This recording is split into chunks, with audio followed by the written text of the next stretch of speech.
Bonjour Stéphane. Bonjour Thierry. J'ai rencontré un véritable gourou. Ah bon? Ah oui, pareil que j'ai un gourou devant moi. Ah bon? Tu me disais ça avant la vidéo.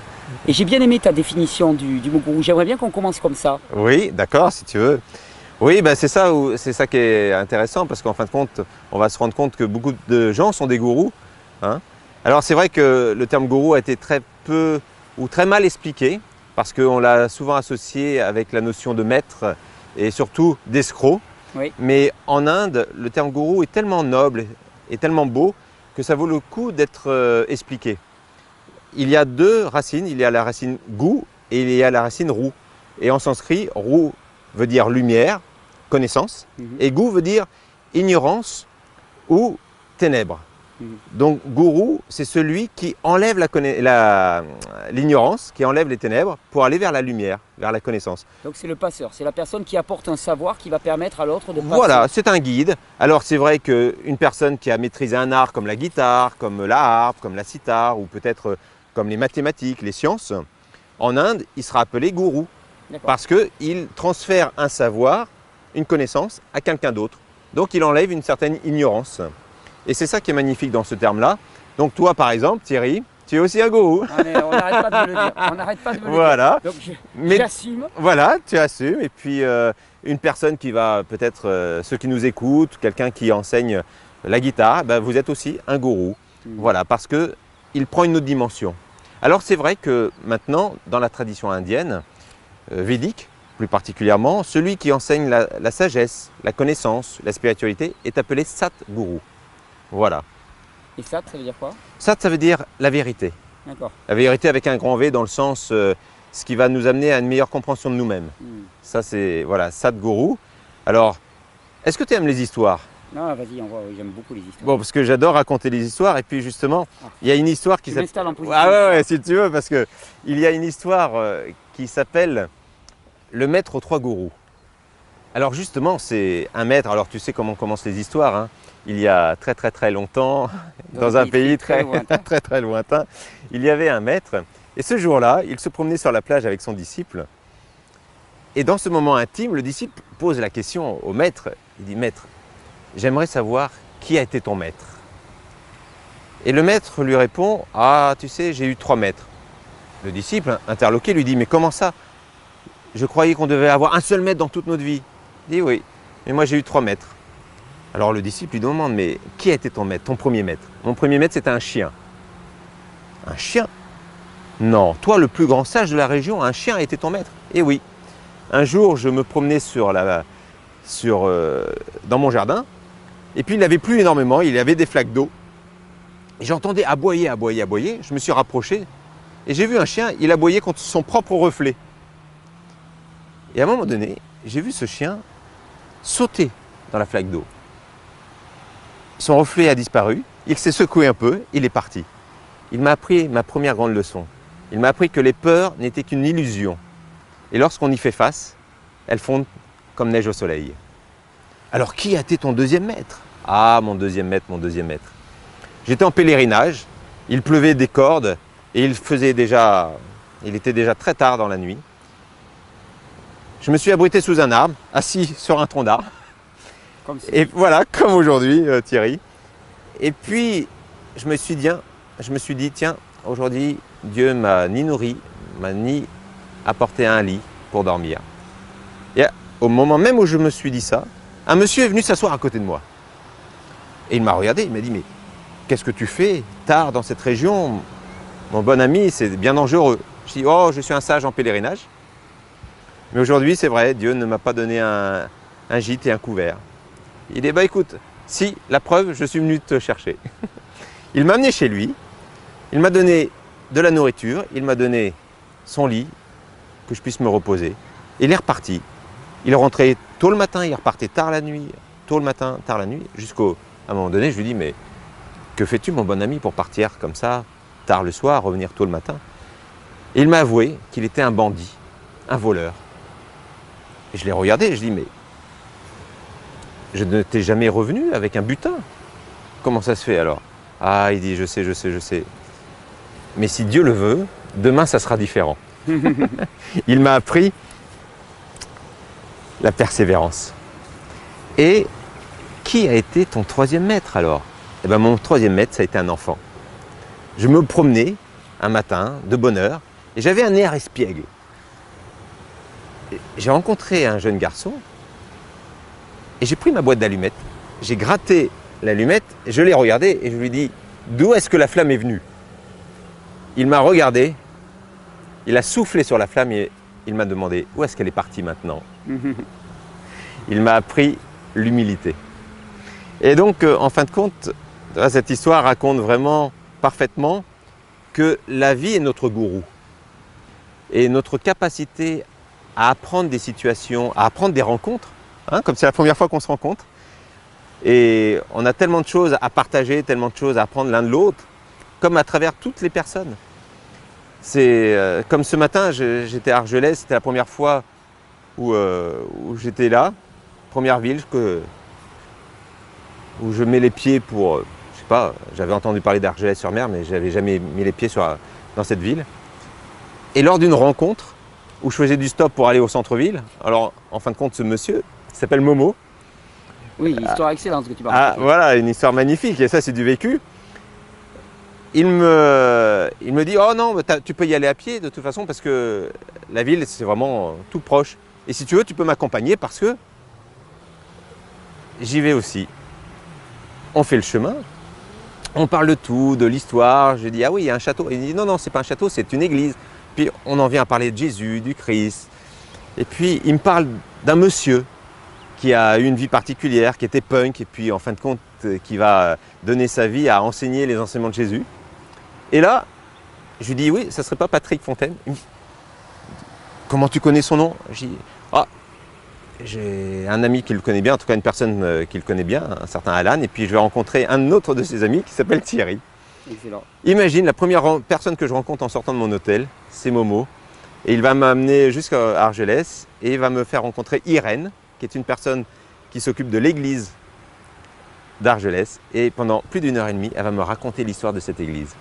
Donc tu vois, hein, si on est ouvert, en fin de compte, on s'aperçoit que la vie nous apporte les bonnes rencontres. Voilà, les bonnes rencontres. Donc voilà, donc c'est vrai que ce terme, je te remercie des fois aussi pour permettre aussi de mieux expliquer ce terme. Et tu sais, quand je donne les stages, les gens me disent, quand ils me disent maître, je dis oui, mètre 80, hein, n'oubliez pas les 80 cm de plus, sinon vous allez me rapetisser. Alors tu es un gourou particulier, parce qu'en plus, tu prétends nous apprendre l'art de vivre. Ah. Hein, tu es un gourou avec un grand orgueil. Alors, avant de revenir à cet art de vivre, parce que c'est pour ça moi que j'ai envie de discuter avec toi, c'est pour ça que je te rencontre, parce que nous allons cohabiter ensemble sur un bateau. Ah oui, c'est vrai, Il vaut mieux savoir quand même si on s'entend avant. Avant qu'après. Qu'en pleine mer. Parce qu'une fois qu'on est dans le bateau, on ne peut plus se jeter à l'eau. Blague à part, dans l'histoire que tu racontais, tu parles beaucoup de disciples et de discipline. Oui. Et ce sont des mots que notre époque post-années 70 parfois n'aime pas du tout. C'est vrai. La discipline, c'est quelque chose, c'est réservé à l'ancien temps. C'est vrai. Or, moi, personnellement, enfin, c'est vraiment un mot que je porte en haute estime. Parce que je pense que sans discipline, on se laisse aller au pire penchant de l'humain, et qui ne sont pas les meilleurs, loin de là. Tu pourrais nous parler un peu de ton regard sur la discipline? Avec grand plaisir. En tout cas, pour moi, la discipline, c'est vraiment la mère de la liberté. C'est vraiment comme ça que je conçois la discipline.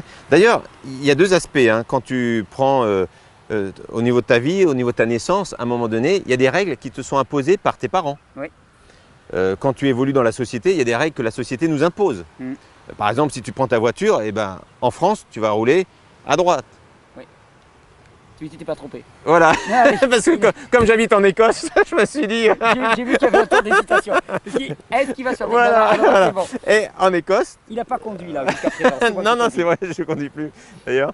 Et en Écosse, on roule à gauche. Oui. Donc ce sont des règles qui sont imposées par une certaine autorité, que ce soit tes parents ou la société. Maintenant, il y a d'autres règles que nous nous sommes auto-imposées. Par exemple, lorsque les personnes écoutent tes vidéos, ils vont commencer à comprendre certaines règles alimentaires qui peuvent leur amener à mieux-être par rapport à leur comportement qu'ils ont d'habitude. toi, tu es dans ton chez-toi, et eux, ils te regardent peut-être à 300, 400, peut-être même à des milliers de kilomètres au Canada ou à l'île Maurice. Donc, tu ne vas pas être derrière eux pour leur imposer des règles. Oui. Mais maintenant, libre à eux de s'auto-imposer. Oui, dans discipline, il y a la notion de choix que j'aime beaucoup. Exactement. Donc, en fin de compte, tu t'aperçois que les règles que tu prends pour acquis, et tu sais que ces règles, si tu te les auto-appliques, vont te donner un bien-être, mais pas forcément sur le court terme. Et que la pratique régulière sur un long terme, pour profiter des fruits, c'est ce que j'appelle la discipline. Maintenant, si j'ai du diabète, eh ben, je n'ai pas besoin de discipline pour me manger 3 éclairs au café. Non, c'est ta pente naturelle, c'est la tentation. Voilà, c'est ça. La discipline, ça va être le choix différent à partir d'un savoir qui amène à une connaissance. Bah là, tu l'as vraiment magnifiquement défini. Je vous remercie, cher Stéphane. Monsieur le gourou. Ouais. Maître 80, n'oublie pas. Alors, cette notion de discipline qui pour moi est importante, parce que c'est une question de choix, toi, tu l'appliques et tu l'as fait appliquer particulièrement en utilisant un vecteur qui est la respiration. Oui. Hein, Stéphane, oui. Tu es responsable européen pour une association. C'est une association? Alors, c'est une fondation internationale. D'accord. Et puis, localement ou nationalement, on a différentes structures, des fois associations, des fois fondations, des fois entreprises. Ouais. Qui s'appelle l'Art de Vivre. Oui, qui s'appelle The Art of Living Foundation. Oui. Et c'est vraiment, en français, c'est l'art de vivre, qui a été créé par Sri Sri Ravi Shankar, qui est un sage indien, un autre gourou, tu vois, que j'ai rencontré en 1997 dans ma propre ville, à Poitiers. Et effectivement, un grand sage qui a maintenant, après 35 ans, amené son enseignement dans plus de 160 pays. Oui, vous êtes une très grosse organisation, avec une implication Maintenant, mais au départ, il a commencé comme toi. Vraiment, au tout départ, c'était une personne. Il a enseigné le stage qu'il appelait l'art de vivre, justement, à 20-25 personnes autour de lui, dans un petit village de l'Inde, dans le sud de l'Inde. Et maintenant, ça a tellement porté ses fruits, les bénéfices sont reconnus, des études scientifiques sont maintenant menées, que oui, c'est une grande fondation. Mais comme tu dis, étape après étape, hein, pas après pas. Alors cet art de vivre, il passe par une pratique respiratoire en particulier. Oui, et surtout l'enseignement d'une technique très particulière qui s'appelle le Sudarshan Kriya, qui associe le rythme, le son et le souffle. C'est vraiment son enseignement. D'accord. Alors pourquoi le souffle? Alors le souffle, on en parlait tout à l'heure, et c'est vrai que ça peut paraître évident, et des fois, pour les personnes, ils n'en ont pas forcément conscience à ce point-là. C'est que le premier acte qu'on fait en venant sur cette planète, c'est quand même l'inspire. Et que le dernier acte qu'on va faire, c'est l'expire. D'où le terme « il a expiré » ou « il a rendu l'âme ». Quel mot magnifique. Oui. Il a rendu l'âme. C'est-à-dire que quand tu rends un bien, c'est qu'on te l'a donné pour un certain moment. Exactement. Donc tu vas rendre l'âme. Et bien le souffle, je dirais qu'il est le garant de cette vie sur Terre pour cette âme. Et comment on va vivre notre vie? Et bien la qualité de notre vie va dépendre de la qualité de notre esprit, mais la qualité de notre esprit va dépendre énormément de la qualité de notre souffle. Et bien sûr de la nourriture. Hein. Oui, voilà. Les différentes nourritures. Voilà, les différentes nourritures. Tu vas présenter le souffle d'une manière très intéressante, comme un lien, comme un passage entre ce qu'il y a de plus physique et extérieur et ce qu'il y a de plus subtil et intérieur. Voilà. Tu peux me le présenter parce que ça, je trouvais ça intéressant, comme un passage. Oui, effectivement, c'est une transition. Alors, le premier acte qu'on fait, c'est on va inspirer, et le dernier acte qu'on va faire, c'est expirer. Et pendant tout ce temps, ça va être inspire, expire, inspire, expire. Mais là où on n'a pas conscience, c'est que cet inspire et cet expire va varier, va changer de rythme et de schéma selon l'émotion qu'on va vivre. Oui, et donc c'est en lien aussi avec l'activation du système nerveux sympathique ou parasympathique, du stress qui est vécu par l'individu. Exactement. Alors c'est vrai que quand j'ai rencontré l'art de vivre et son fondateur chez Ravi Shankar, il portait vraiment son attention pour nous faire prendre conscience que nous avons 7 niveaux d'existence qui sont importants, et plus on a de connaissances sur ces niveaux d'existence, mieux on peut apprendre à vivre sur cette planète. Le premier, c'est le corps physique, donc le corps le plus grossier. Ouais, d'accord. Ensuite, voilà la matière, le souffle, moins tangible, mais il est encore tangible. Si tu mets ta main devant toi, oui, tu peux l'objectiver le souffle. Voilà, tu peux. Il n'y a personne qui va dire je ne sais pas ce que c'est, ça n'existe pas. Ça, c'est clair. Le souffle, ça on ne peut pas en discuter, Voilà. ça existe. D'ailleurs, celui qui veut vraiment tester, tu lui dis Oui, respire pas. et je reviens dans 10 minutes et on verra si on en reparle. Donc le souffle. Et après, il y a ce que nous on appelle en France, c'est le mental, l'esprit, mais qui est décortiqué dans le yoga ou la science traditionnelle védique, beaucoup plus à travers des notions très précises. Le mental, on le reprend, donc le 3e niveau d'existence, le mental, mais à travers les perceptions. C'est-à-dire que la première fois que je t'ai vu, ou la première fois que je t'ai j'ai entendu un certain timbre de voix, donc j'ai utilisé mes sens, ma perception. La première fois que je t'ai vu, mes yeux ont été la porte d'entrée. Mais le niveau d'existence qui m'a permis de te percevoir, c'est le mental. Et c'est ça qui est très important de comprendre, c'est le mental, c'est la perception des sens. C'est-à-dire que tu peux lire un livre, mais ça nous est tous arrivé, au bout de la 5e page, qu'est-ce que tu fais? Tu reviens 3 pages en arrière en disant qu'est-ce que j'ai lu? Tu vois, ou je suis en train de regarder ta vidéo derrière mon écran, Thierry il parle, et puis hop, mon esprit était déjà parti, mon mental n'était plus dans le moment présent, et je dis oh là, je reviens 2 minutes avant parce qu'il a dit quelque chose, je n'ai pas capté. Donc en fin de compte, le niveau d'existence qu'on appelle vraiment le mental, c'est la perception. Celui qui va recevoir l'information à travers les sens. Maintenant, tu vas traiter l'information. Donc ça, c'est l'intellect. Après, voilà, j'ai mis un concept sur Thierry à travers ta voix, à travers nos échanges. Voilà, je mets Thierry dans cette case. Si je rencontre par exemple une personne telle ou telle façon, je mets dans une autre case, ou un environnement dans une autre case. Donc je crée des concepts. Donc ça, c'est l'intellect. Et l'intellect, il va discerner ce qui dure pas, ce qui est permanent, pas permanent. Il va être d'accord, pas d'accord par rapport à ses références. Mais ces références, il les prend d'où? Dans le 5e niveau d'existence qu'on appelle la mémoire. Donc c'est toutes les résultantes, tous les concepts que nous nous sommes créés. D'ailleurs, toutes les associations, toutes les croyances, toutes les empreintes aussi. Parce qu'à chaque fois que tu as vécu une émotion, que ce soit positif ou négatif, elle s'est imprimée en toi. Non seulement l'événement s'est inscrit dans ta mémoire, mais la charge émotionnelle s'est aussi inscrite dans ta mémoire. Et la plupart du temps, on vit à travers ces filtres. Donc la mémoire… Des lunettes déformantes qui nous font percevoir le monde au travers d'une expérience passée. Exactement. Quand je t'ai vu la première fois physiquement… Qui ne laisse pas du neuf rentrer. Et non, quand je t'ai vu la première fois… Thierry, tu ressembles… Non, je ne veux pas savoir. si, parce que… tu vas savoir parce que… Tu vas sauter du bateau. La première fois que je t'ai rencontré, ou que je t'ai vu, j'ai dit tiens, il ressemble à Fred. Et Fred, c'est un Fred Hervaux, c'est un très bon ami. Mec. Un très beau mec en plus, et qui te ressemble en plus. Et tu sais quoi, c'est la première personne qui m'a fait venir enseigner l'art de vivre en Côte d'Ivoire. D'accord. Et on a eu des moments vraiment magnifiques.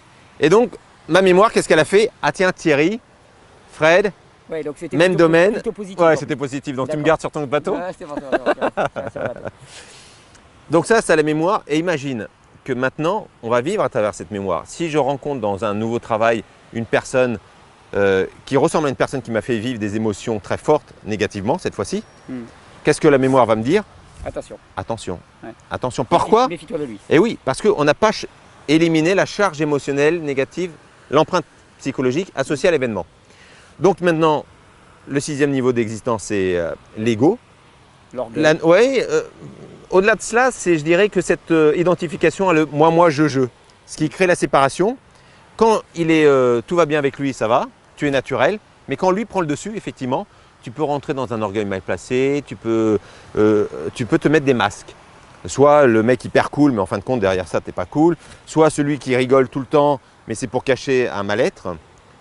Donc l'ego, lui, c'est notre bon ami quand il est bien maîtrisé. Parce que sans lui, tu ne peux pas créer, sans lui, tu ne peux pas… voilà. Si tu le tiens en laisse et que tu sais le maîtriser… Voilà. Et ça, c'est vraiment l'ego. Donc, je dirais que c'est notre identification à ce que nous sommes créés, la personnalité. Donc le mental, tu vois, à travers le mental, l'intellect, la mémoire et l'ego, c'est ce qu'on peut appeler l'esprit en français. Et le 7e niveau d'existence, c'est le soi, la conscience, peu importe le mot qu'on y mettra derrière. L'esprit avec un grand E. Aussi. Voilà, vraiment l'esprit avec un grand E, le soi avec un grand S, peu importe ce que les gens mettront derrière. Et ce qui est intéressant, c'est que maintenant, le souffle. Le souffle, il est venu sur cette planète et il est le garant de cette âme. Parce que quand on partira, c'est le dernier souffle. Mais entre-temps, il joue le lien entre le corps physique, l'environnement, et le corps plus intérieur, subtil, le mental, l'esprit. Donc à chaque fois que l'esprit change en termes d'humeur, si une personne devient plus colérique, c'est ce que tu me disais tout à l'heure, respiration beaucoup plus courte, rapide et saccadée. Oui.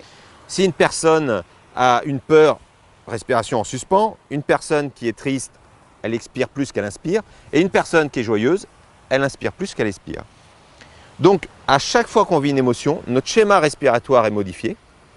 À chaque fois que notre schéma respiratoire est modifié, ça engrange, ça programme dans notre système une charge émotionnelle. Donc si ça va dans un sens, le bonheur, Thierry, c'est que ça va dans l'autre sens. On voit très souvent. Voilà.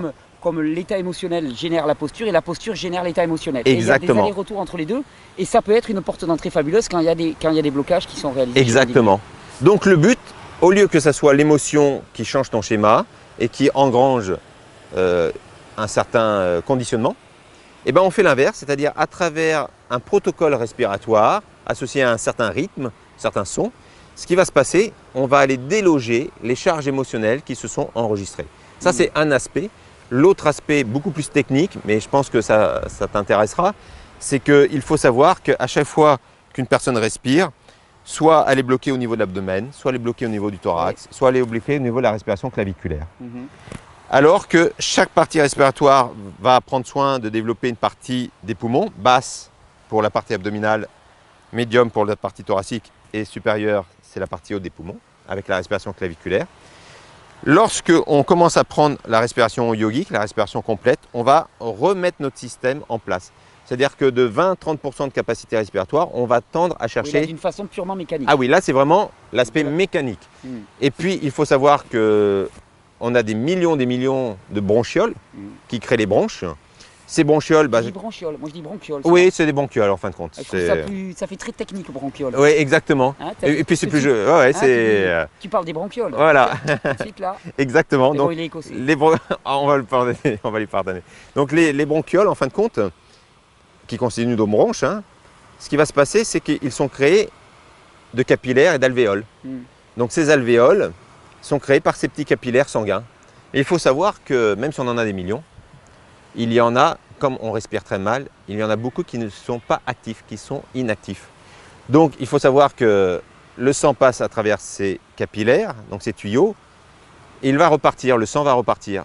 Donc c'est là où il peut être oxygéné et nettoyé de ces toxines. Mais comme les gens respirent à 20-30% de leur capacité respiratoire, l'oxygénation se fait à 20-30%, pas plus. L'extirpation des toxines se fait aussi à 20-30%. Donc le sang repart non seulement mal oxygéné, mais avec une dose énorme de toxines. Donc forcément, plus tu accumules les toxines, moins tu en enlèves, tu surcharges ton système. D'où l'intérêt de faire aussi attention à son alimentation, à faire des jeûnes, comme tu l'expliques très bien, les jus, parce que en plus de la respiration, il y a la nourriture, le sommeil et un état positif de pensée ou la méditation. J'aime ça, parce qu'effectivement, j'aime ces liens, parce que comme on discutait tout à l'heure, je disais, voilà, finalement, moi, dans mes vidéos, j'espère que je fais prendre conscience aux gens que jusqu'à un certain temps, ils ont vécu en ayant l'impression qu'ils pouvaient faire n'importe quoi dans leur mode de vie, que ça n'avait pas de conséquences. On te le dit souvent, des fois, quand tu tombes malade et puis tu demandes à un médecin ou un spécialiste, tu te dis, est-ce que je dois changer mon régime? Non, ça non. Continuez. Puis un jour, tu te dis, non, en fait, il y a des règles, et ces règles, elles sont bonnes, donc si je les suis, eh ben, je vais mieux. Et ce que je trouve intéressant, c'est que ces règles, on peut les trouver sur le plan alimentaire, on peut les trouver sur le plan du rythme de vie, du sommeil, du repos, et on peut les trouver aussi sur le plan du rythme respiratoire et du type de respiration. Et c'est vraiment cette plus-value que tu apportes. Exactement. Et que ces règles-là aussi, elles existent dans le monde spirituel aussi. Oui. Et que le souffle se situe un petit peu à l'interface entre les deux. Exactement. C'est un passeur, comme tu disais. C'est tangible, un passeur, voilà. Mais ça va aussi jouer sur le monde émotionnel qui lui est beaucoup moins tangible. Donc on est à cette frontière ténue et parce que tu proposes de prendre conscience de ces règles respiratoires qui, si on ne les intègre pas, ne nous permet pas aussi d'épurer ce rôle de détoxification et de nettoyage du sang se fait en termes de détoxification et de nettoyage aussi émotionnel. Bien sûr. Oui, parce que ça sera flagrant tout de suite. Et c'est vrai, combiné avec nos approches différentes, alors là, pour les gens, ils vont vivre une semaine, je pense à la croisière, mais magnifique. Hein. Ça, c'est vraiment splendide. Oui, le but est d'apporter une vision complète de toutes ces règles de fonctionnement. C'est parfait. Alors, j'ai bien aimé ce que tu disais, parce que tu disais, à un moment donné, je vais voir mon docteur, il dit, ok, je ne change pas de régime. Mais en fin de compte, les gens se rendent compte qu'à un moment donné, ils arrivent à la limite de ce que le corps peut contenir. Ouais. Et je donne toujours l'image dans les stages que j'anime, je donne toujours l'image de notre cuisine. Et dans notre cuisine, il y a toujours un espace pour garder la poubelle, pour les déchets. Et comment ça se passe? C'est simple, tu as des déchets, tu les mets dans ta poubelle. Quand elle est remplie, tu la sors. Mais là, imagine que j'ai rempli ma poubelle et je vais la sortir. Mais je ne sais pas pour quelle lubie, Thierry. Je dis, tiens, aujourd'hui, dans la grosse benne, en fin de compte, je vais mettre… Ah ouais, je sors que simplement 30% de cette poubelle. Donc, je reviens avec 70% de ces déchets encore restés dans cette poubelle que je remets dans ma cuisine. Alors, bien sûr, le temps pour la remplir est beaucoup plus rétréci maintenant. Mais j'ai trouvé une solution, Thierry. Je vais changer ma poubelle. J'en mets une plus grosse. Et je continue le va-et-vient. Mais j'en élimine que 30% chaque fois. Et à un moment donné, cette poubelle, elle va remplir ma cuisine. Et là, je prendrai vraiment conscience que je ne peux pas aller plus loin.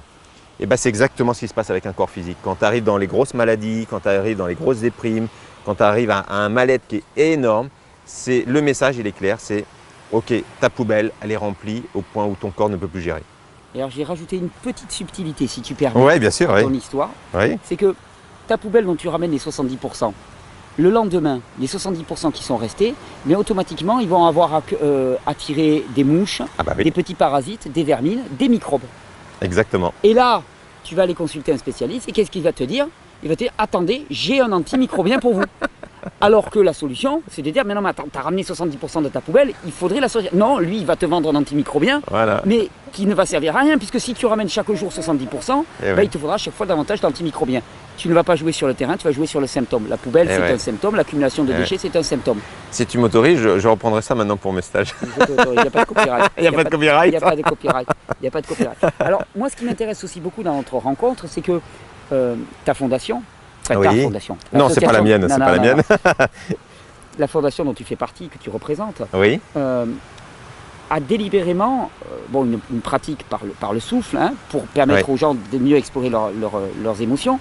Et ça, elle va le confronter à des situations parfois difficiles. Tu me parles de programmes dans les prisons. C'est pas de la théorie pour personne qui veut faire du développement personnel. C'est quelque chose de pratique que vous allez confronter à la réalité, la réalité parfois la plus dure. Et ça m'a beaucoup touché. Vous avez un programme social, si ce mot n'a plus grande valeur maintenant, mais là vous lui redonnez sa noblesse. Vous avez un programme pour aller là où il y a vraiment de la douleur et de la difficulté, pour amener de la paix au travers de ce travail sur les émotions par la respiration. D'ailleurs, j'ai une très bonne nouvelle, j'ai reçu un email d'un ami qui s'appelle Patrick, que je vais rejoindre justement en fin de semaine parce que j'ai un concert et un stage. Et il m'a annoncé que la prison des Baumettes avait accepté notre programme. Excellent. Donc, ça sera le deuxième projet dans les Baumettes. Et Dieu sait que les Baumettes, c'est pas forcément c'est le quartier de sécurité. Voilà, c'est le quartier dur. Et puis oui, donc on enseigne à Fleury-Mérogis, j'ai enseigné beaucoup à la prison du Réau. Alors, en fin de compte, là où il y a l'humain, on fonctionnera toujours pareil. C'est pas parce qu'une personne qui est en prison, c'est pas un humain. C'est pas une personne qui a ces mêmes problématiques. En plus, dans son contexte, le sommeil est très rare. L'agressivité entre détenus est très présente. Donc l'émotion et le stress. L'émotion est juste à son top. Et c'est vrai que quand tu amènes ces techniques de respiration, de méditation, et que tu as une personne en face de toi, et quand tu connais son dossier, tu sais que c'est un dossier blindé, quoi. Il vient te voir en disant « Merci, merci, pour la première fois, je me reconsidère comme un homme. » Déjà, c'est un beau cadeau. Mais en plus, quand il te dit « J'ai pu dormir sans avoir peur. » Ça, c'est un deuxième cadeau. Et après, quand tu sors de la cellule, que tu lui dis au revoir et que tu rencontres 2-3 gardes qui disent « Mais qu'est-ce que vous faites avec ces gens-là » Nos relations se sont beaucoup plus améliorées et avec un tel ou un tel, on a beaucoup moins de conflits. Et là, tu dis « Waouh !» Tu as contribué à ta petite échelle, hein, parce que c'est une petite échelle, combien de détenus. Mais dans le monde entier, quand même, on a touché plus de 240 000 détenus. dans des zones très très difficiles. De toute façon, une seule âme sauvée, Wow. ça vaut tout l'or du monde. C'est juste 240 magnifique. 000, c'est excellent. Ouais. Moi, il y a encore du travail, mais... Mais tu vois, je trouve ça vraiment très intéressant. Tu m'as permis de voir là, lors de notre échange, vraiment à quel point le souffle pouvait aider à ce nettoyage émotionnel finalement, hein, qui est parfois, toutes ces émotions qui sont parfois enquistées et qui perturbent notre fonctionnement tout autant que des toxines physiques et des déchets qui pourraient s'accumuler dans le corps. Ouais. Et ça va très très loin parce que tu vois, je me souviens, il s'appelait Dominique. Il était venu me voir à la fin de la séance et il m'a dit, Thierry, j'aurais envie maintenant, Stéphane, d'une chose, d'avoir les parents de ma victime en face de moi et de leur demander pardon. Donc il avait accès à cette forme de repentance, on peut dire d'une certaine manière. Ouais.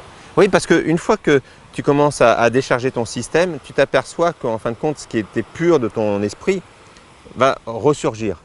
Donc forcément, la compassion, l'altruisme, prendre soin, l'amour... Parce que chacun de nous a la présence de Dieu en lui. Tout ça, c'est déjà présent. C'est simplement... on parle des péchés, moi je parle beaucoup plus des distorsions. Tu sais que péché, au sens étymologique, ça veut dire rater la cible. Oui, voilà, exactement. Donc il y a tout un contenu là aussi traditionnel qui a été mis dessus, qui n'est pas forcément adapté, mais péché, c'est rater la cible, c'est rater le juste point. Et exactement. Et c'est pour ça que je les appelle les distorsions de l'amour. C'est-à-dire que des fois, tu sais, quand tu fais chauffer l'amour, ça devient de la colère. Quand tu le fais, il caramélise. Après, tu peux le mettre au frigidaire et puis ça devient la haine. Donc c'est vrai qu'il y a des distorsions comme ça de notre amour qui fait que le mode de vie qu'on a choisi de vivre va avoir un impact sur comment on va rétribuer ou avoir la relation avec l'autre et avec soi-même, bien sûr. Stéphane, je te remercie pour ce temps que tu m'as consacré. Thierry, c'est moi qui te remercie. Et je suis d'autant plus content parce que, en octobre prochain, on va être sur cette croisière ensemble. Oui. Et c'est amusant parce que avec Patrick Fontaine, on va un peu représenter ces trois dimensions.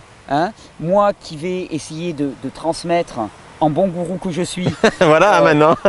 les lois fondamentales qui régissent le fonctionnement du corps physique. Toi qui vas faire le passeur par le souffle entre le corps physique et puis la partie plus spirituelle. Oui, avec des exercices corporels aussi. Exactement. Et Patrick Fontaine, magnifique, qui dans une approche, je dirais, totalement non religieuse et dégagée de tout ce carcan historique, va nous permettre d'explorer aussi tous ces principes spirituels qui nous assurent la prospérité et la joie. Et donc à nous trois, je crois que ça va faire un joli petit mélange. Je pense, oui. En tout cas, j'étais ravi de te rencontrer, Stéphane. C'était un plaisir, Thierry. J'espère qu'on aura l'occasion. J'aimerais bien pouvoir à l'occasion, et là je te fais une demande, et puis devant la caméra, tu es un peu pressé. J'aimerais bien à l'occasion pouvoir venir vous suivre sur des programmes sociaux. Oui. Pour voir vraiment des individus se transformer par le fait de toucher leurs émotions. Ça m'intéresserait vraiment. Il y a un projet où je te vois vraiment venir nous accompagner aussi, puis apporter aussi ta touche, ta touch, comme on dit. C'est le programme d'insertion des jeunes à l'emploi. Là où vraiment pareil, des jeunes qui viennent des quartiers très difficiles et voir la transformation et en plus leur donner des règles alimentaires de bon sens comme tu le fais, je pense que ça serait un super atout pour eux aussi. Ok. Donc on prend rendez-vous alors. Ça marche. Merci Stéphane. Merci Thierry, merci.